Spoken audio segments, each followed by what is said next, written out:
যে কয়টা সরকারকে আমি পেয়েছি সেই সরকারে তাদের কোন রকমের সাহায্য সহযোগিতা পায়নি। না পাওয়ার জন্য আমার নিরাপদ সড়ক আন্দোলন, যেটি 25 বছরে বাংলাদেশ স্বাধীন হয়েছে, কিন্তু 32 বছরে নিরাপদ সড়ককে আমি বাস্তবায়ন করতে পারি। আমি যেটুকু জানি, এই 32 বছরে আমি বিভিন্ন দেশে বিদেশে সেমিনারে অংশগ্রহণ করেছি। সেই সেমিনারে অংশগ্রহণের মাধ্যমে আমি যেটুকু জানতে পেরেছি সেটি হলো যে সরকারের সহযোগিতা ছাড়া, তাদের সহযোগিতা ছাড়া এটিকে বাস্তবায়ন করা সম্ভব নয়। রাজনৈতিক সদিচ্ছা ছাড়া সম্ভব নয়। তো যে কারণের জন্য এই 32 বছরে আমি রাজনৈতিক সহযোগিতা আমি পাইনি। না পাওয়ার জন্য 32 বছর যে সময় আমি ব্যয় করেছি, সেই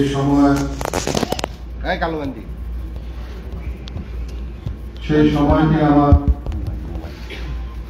আমি বলবো যে ব্যর্থতায় হয়েছে।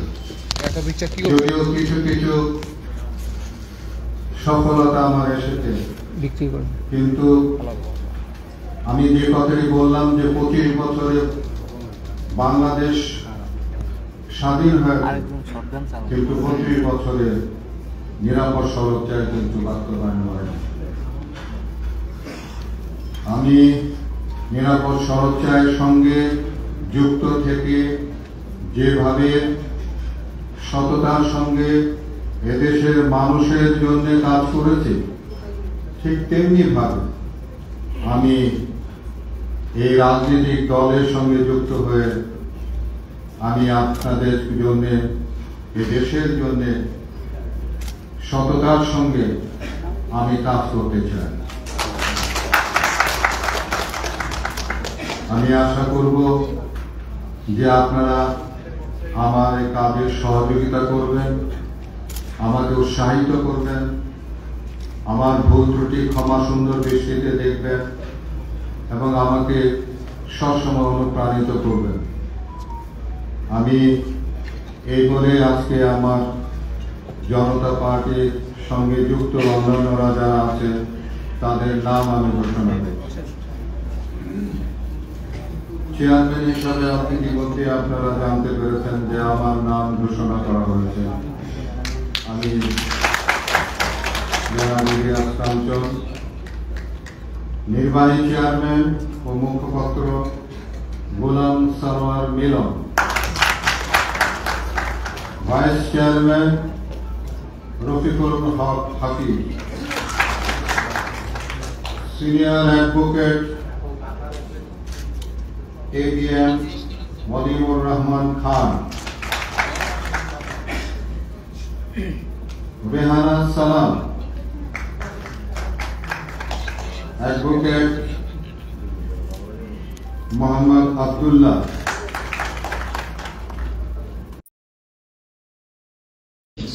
চক্রবর্তী,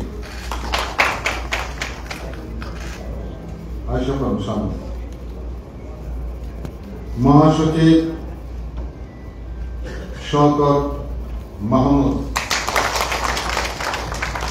সিনিয়র যুগ্ম মহাসচিব এম আসাদুজ্জামান, যুগ্ম মহাসচিব অ্যাডভোকেট ABM রফিকুল হক তালুকদার রাজা, আলামিন রাজু, নাজমুল আহসান, সমন্বয়কারী নুরুল কাদের সোহেল,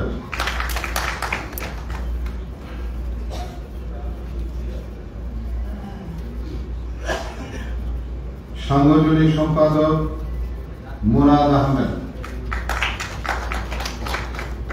সম্মানিত সদস্যবৃন্দ, মেজর ইমরান অবসরপ্রাপ্ত,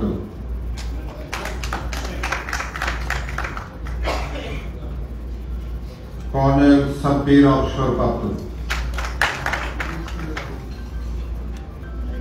প্রযুক্তি বিষয়ক সম্পাদক গুলজার হোসেন, প্রচার সম্পাদক হাসিবুর রেজা পল্লব, সম্মানিত উপদেষ্টা মণ্ডলী শাহ মোহাম্মদ আবু জাফর, মেজর অফিসার মুজিব,